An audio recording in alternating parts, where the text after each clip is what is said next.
Hello mechanic ભાઈ, આજે મારી પાસે axis Suzuki axis new model BS6 આવી છે, તમે જોઈ શકો છો. હવે આની અંદર પ્રોબ્લેમ છે આઇડલિંગનો. સૌથી પહેલાં વિડીયો ચાલુ કરતાં પહેલાં હું તમને જણાવું કે બહુ દિવસ પછી આ વિડીયો બનાવી રહ્યો છું. ઘણા સમય લાંબો સમય થઈ ગયો. આપનો હોસ્ટ સુરેશ કે પટેલ, હરસિદ્ધિ ઓટો પોઈન્ટ, વડોદરા માંજલપુર. આજે OBD કેબલ લગાવ્યું. આમાં આઇડલિંગનો પ્રોબ્લેમ છે આ ગાડીની અંદર, તમે જોઈ શકો છો. જેવું એક્સિલેટર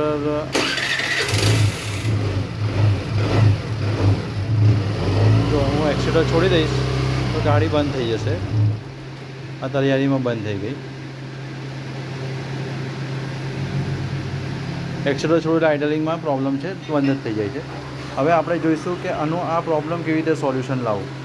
બરાબર, એક તો મેન્યુઅલી રીતે આપણે એને સ્ક્રેપર મોટર જે અહીંયા આગળ આપી છે કંપનીએ, આ સ્ક્રેપર મોટરને સાફસૂફ કરીને કામ થઈ જાય છે. પણ આમાં સ્ક્રેપર મોટરનો જ પ્રોબ્લેમ છે, એટલે આપણે એનો મેન્યુઅલ તરીકેનો પ્રોબ્લેમ સોલ્વ કરીશું. બીજું એક વસ્તુ છે એમાં કે EPSની પોઝિશન આપણે જોવાની હોય છે. આ OBD ટૂલ છે મારું.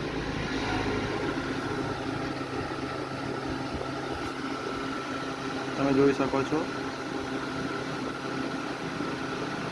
OBD ટૂલ છે. હવે આપણે એને બે કામ થશે. જો હવે અત્યારે આપણે અંદર OBD ટૂલ ડાયનોસિલમાં આપણે અંદર એન્ટર થઈએ છીએ. બહુ જ અત્યારે પ્રોસેસમાં આવી ગયું. ઓકે, પ્રોસેસિંગ ચાલુ થઈ ગયો છે. હવે આપણે અંદર જઈશું. બરાબર છે, પહેલાં જોઈ લઈએ કે આમાં કોઈ ફોલ્ટ છે કે નથી. કે ફર્સ્ટમાં ગયા પછી આ ફર્સ્ટમાં જ જવાનું છે. પ્રોસેસિંગ કોઈ ફોલ્ટ નથી. પાછા આપણે બહાર નીકળીશું.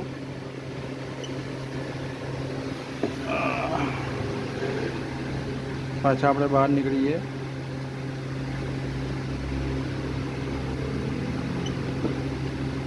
બરાબર, હવે આપણે ડેટા સ્ટ્રીમમાં જઈએ. ચોથા નંબરમાં 1, 2, 3 અને 4. બરાબર, આ 4માં જઈને અને લાઈવ ડેટા બી કહેવાય છે, એટલે આમાં આપણે એન્ટર થઈએ. આ એન્ટર થયા. બરાબર, આ જે વ્હીકલ ઓલ લખ્યું છે એનામાં જવાનું, એટલે તમને આખો એનો ગ્રાફ આવી જશે. હવે આખો એનો ગ્રાફ આવી ગયો. બરાબર છે. હવે આમાં ટોટલની પોઝિશન ચેક કરવાની છે આપણે.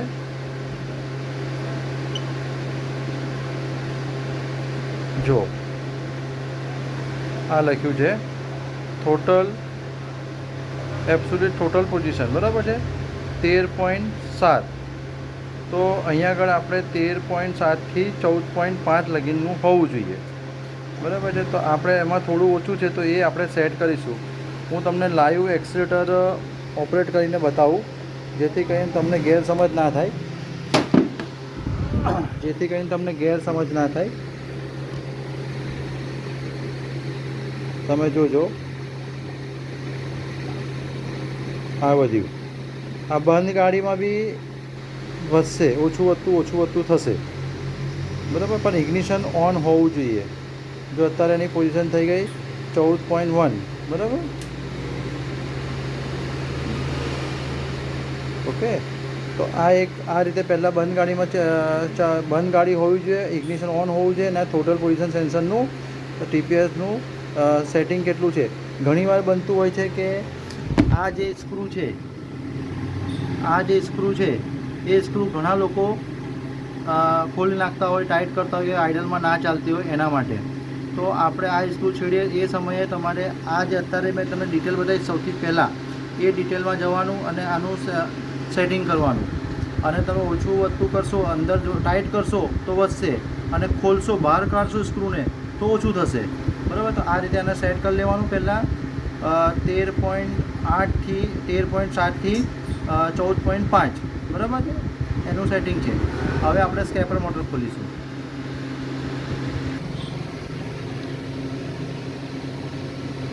જુઓ ભાઈઓ, મેં અત્યારે સ્કેપર મોટર ખોલી નાખી છે અને અત્યારે એને મેં બહાર કાઢું છું.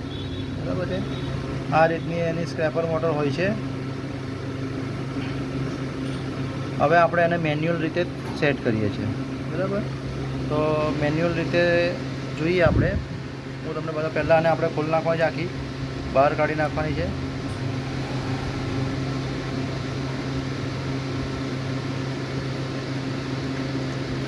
બહાર કાઢી નાખ્યું અને રહેવા દો. આની અંદર એક ઓરિંગ હોય છે, આ ઓરિંગ લઈ લેવાની હોય છે. આ એનું ડિવાઇસ બનાવ્યું છે મેં, તમે જોઈ શકો છો. અહીં ઓરિંગ મેં ચડાવી દીધી. બરાબર છે. હવે આમાં થોડું ડસ્ટિંગ બહુ છે તો થોડું મેં સાફ કરીશ. અહીં એને મૂકી દઉં છું. આમાં થોડો કાર્બન વધારે છે, તમે જોઈ શકો છો. એટલે હું એને સાફ સૂફ કરી દઉં છું અને પછી લગાવું. જો હવે આને મેં સૌથી પહેલાં આને મેં લગાવી દીધું આવી રીતે, તમે જોઈ શકો છો. આ લાઈવ મેં તમને બતાવી, આ લગાવી દીધું. બરાબર છે. પછી આ વસ્તુને આની જોડે કનેક્ટ કરી દેવાની.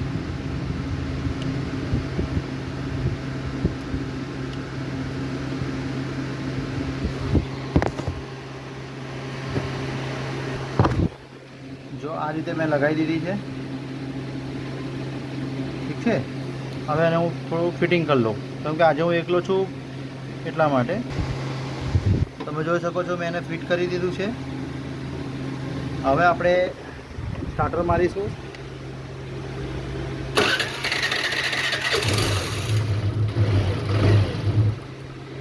હજુ બી બંધ થાય છે, તો આપણે એને ખોલીશું.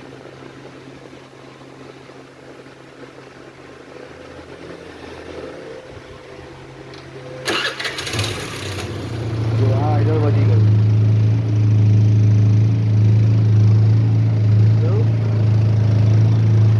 હવે આપણે એને ટાઈટ કરીશું.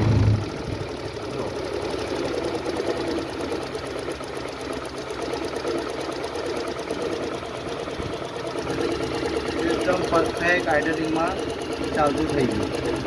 ગાડી એકદમ પરફેક્ટ. બરાબર. પાછળનું વ્હીલ ફરે છે તો નોર્મલ તમે જોઈ શકો છો. આ ગાડી હલે છે. બરાબર. હવે આપણે લાઈવ ડેટામાં જઈએ, આરપીએમ ચેક કરી લઈએ.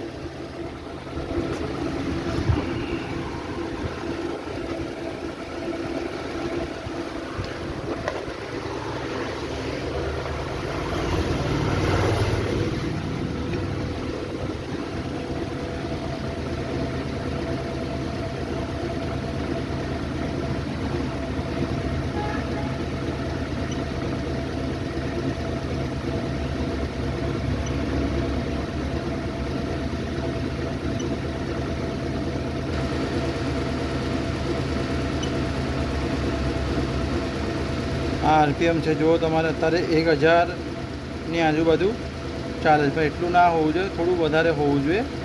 એન્જિન આરપીએમ લખેલું છે 1000ની આજુબાજુ આઇડલ છે. બરાબર. આટલું ઓછું રાખીએ તો સેલ લાંબો લેશે, તો આપણે એટલું બી ઓછું નહીં રાખવાનું. ઠીક છે.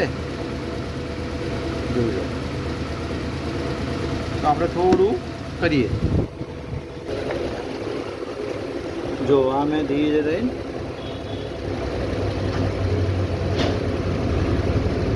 1400-1300-1400-1300ની આજુબાજુ કરી દીધું છે. ઠીક છે. તો આ રીતે આઇડલિંગનો પ્રોબ્લેમનું સોલ્યુશન એક નોર્મલ ડિવાઇસ આપણે બનાવ્યું છે.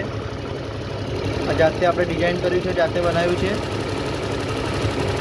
બરાબર છે.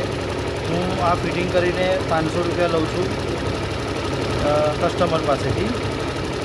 આ જે બી કોઈને જોતું હોય તો મારો સંપર્ક કરે તો એને અવેલેબલ કરી આપીશું. 987292 86 115 મારો નંબર છે. જય હિન્દ, જય માતાજી.